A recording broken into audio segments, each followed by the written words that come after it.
Assalamualaikum warahmatullahi wabarakatuh. Halo teman-teman semua, gimana kabarnya kalian? Semoga dalam keadaan yang sehat, walafiat ya, dan dalam keadaan yang baik-baik saja, dan selalu dalam lindungan Allah Subhanahu wa Ta'ala. Kembali lagi bersama kami dari tim Wina TV dalam program JAIS, Jendela Ekonomi Syariah. Bersama saya Muslimah, selaku presenter Wina TV pada episode JAIS kali ini.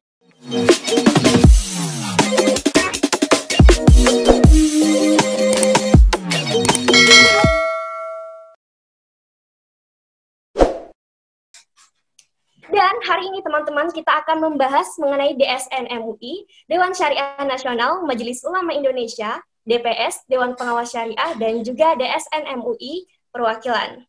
Tepat sekali, hari ini kita bersama narasumber yang sangat luar biasa. Beliau adalah Dekan 3 Fakultas Ekonomi dan Bisnis Islam, UIN Antasari Banjarmasin, dan juga beliau adalah calon koordinator DSN MUI Perwakilan Daerah Kalimantan Selatan.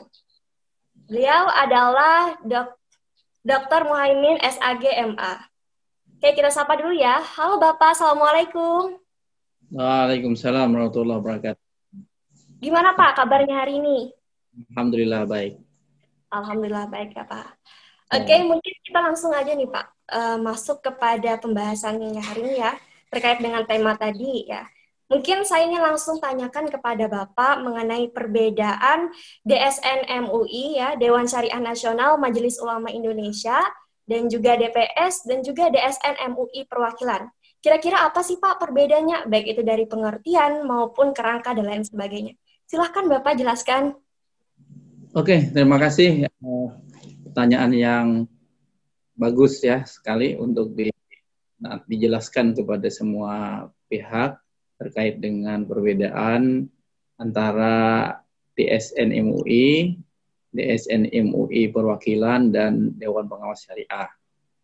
Jadi DSN MUI itu kependekan dari Dewan Syariah Nasional Majelis Ulama Indonesia Pusat ya, itu bertugas untuk menjaga dan mengembangkan nilai-nilai ekonomi syariah di dalam praktek ekonomi dan bisnis syariah di Indonesia. Jadi DSN itu adanya di Jakarta ya, di pusat adanya di Jakarta, dan dia nanti berhak dan berwenang untuk mengeluarkan fatwa-fatwa terkait dengan produk keuangan syariah yang berlaku di Indonesia. Nah, lalu kemudian DSN Perwakilan ya, atau disebut dengan DSN MUI Perwakilan, itu adalah Dewan Syariah Nasional MUI yang diletakkan di daerah untuk mewakili DSN Pusat dalam rangka untuk menjalankan tugas-tugas DSN di daerah. Nah, lalu kemudian ada istilah Dewan Pengawas Syariah atau disingkat dengan DPS, yaitu adalah orang yang direkomendasikan atau diberi tugas oleh DSN MUI Pusat dalam rangka untuk mengawasi pelaksanaan prinsip-prinsip syariah yang ada di lembaga keuangan syariah di Indonesia ini.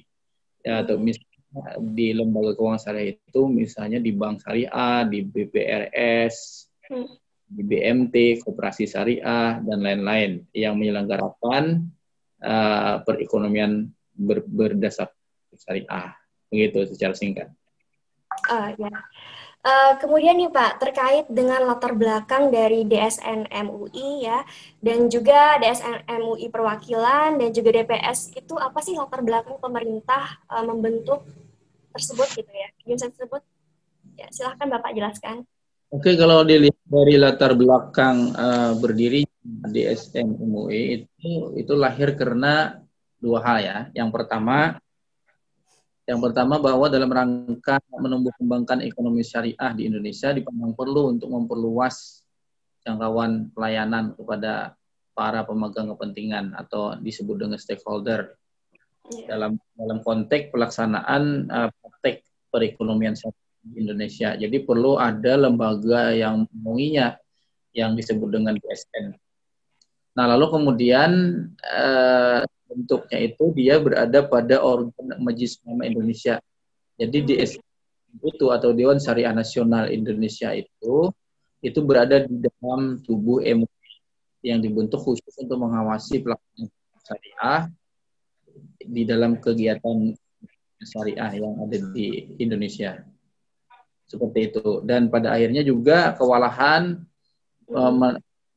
karena kewalahan menangani banyak sekali permintaan-permintaan fatwa, banyak sekali permintaan-permintaan rekomendasi sebagai DPS di daerah, maka kemudian didirikan Dewan Syariah Nasional MUI Perwakilan. Nah, selama ini udah beberapa didirikan di daerah, yaitu antara lain di Jawa Timur, di Jawa Barat, di Sumatera Utara yang baru-baru ini, Banda Aceh, dan juga termasuk Kalimantan Selatan akan didirikan, dan sudah dilaksanakan seleksi untuk calon koordinator, tinggal acara pelantikan saja. Iya. Demikian. Berarti Pak, untuk DSN MUI sendiri itu cuman ada beberapa wilayah di provinsi di Indonesia ya Pak? Nah, kemudian mungkin yang saya tanyakan nih Pak, misalkan di Kalimantan sendiri nih, yang DSN MUI perwakilan hanya ada di Kalimantan Selatan. Lantas bagaimana nih Pak? Misalkan ada daerah-daerah lain yang mungkin dari pihak lembaga keuangan syariah atau lembaga perekonomian syariah atau lembaga bisnis syariah yang ingin mendaftarkan DSN MUI gitu ya, ke DSN MUI. Sedangkan di daerah mereka itu tidak ada yang namanya DSN MUI. Nah, gimana tuh Pak caranya? Apakah langsung ke pusat atau mungkin di ruang lingkup pulau saja gitu nah untuk mendaftarkan itu?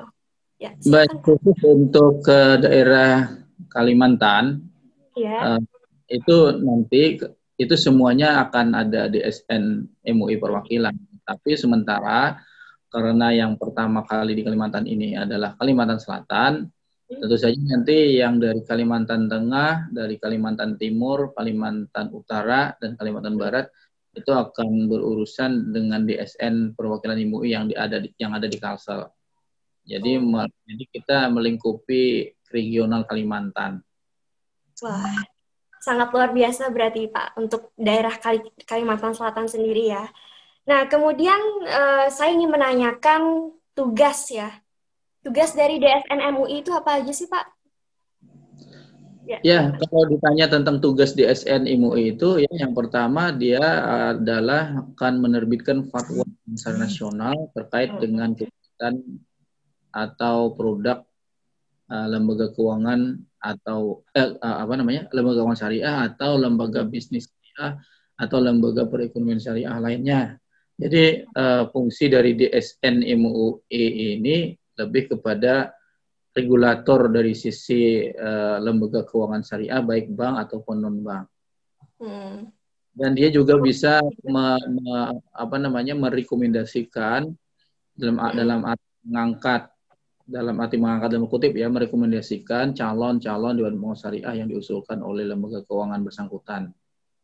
Begitu. Kalau itu kan terkait dengan tugas ya Pak. Untuk terkait dengan wewenangnya sendiri, apa sih wewenang DSN MUI gitu ya? Wewenang dari DSN MUI itu dia bisa memberikan teguran atau peringatan kepada lembaga keuangan syariah yang ada di Indonesia baik bank ataupun non bank. Dia bisa menegur apabila melalui DPS-nya ya.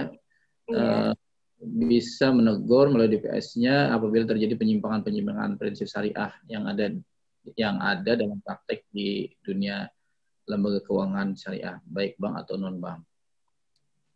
Oke. Tadi kan kata Bapak ya, wewenang dari DSN MUI adalah memberikan peringatan kepada pihak bank maupun non-bank, baik itu pihak LPS ya, lembaga perekonomian syariah, lembaga bisnis syariah, atau lembaga perekonomian syariah tadi ya. Kira-kira nih Pak, apa sih yang melatar belakangi kenapa DSN MUI bisa mencabut sertifikasi tersebut ya?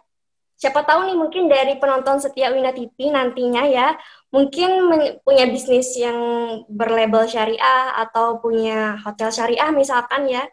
Mungkin ada langkah-langkah ya supaya kita tetap tersertifikasi maksudnya itu dari lembaga keuangan syariah sendiri. Gimana tuh Pak? Oke, baik, tentu saja kalau ada terjadi pelanggaran ya, pelanggaran syariah yang dilakukan oleh lembaga keuangan syariah ataupun lembaga bisnis syariah ataupun lembaga perekonomian syariah lainnya seperti hotel syariah atau dan sebagainya.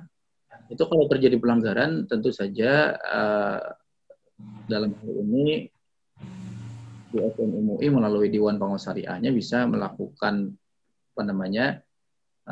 pencabutan ya, penyampaian peringatan terlebih dahulu, kemudian nanti kalau peringatan tidak diindahkan bisa pencabutan izin yang kemudian direkomendasikan dilaporkan oleh DSN kepada pihak berwenang atau pihak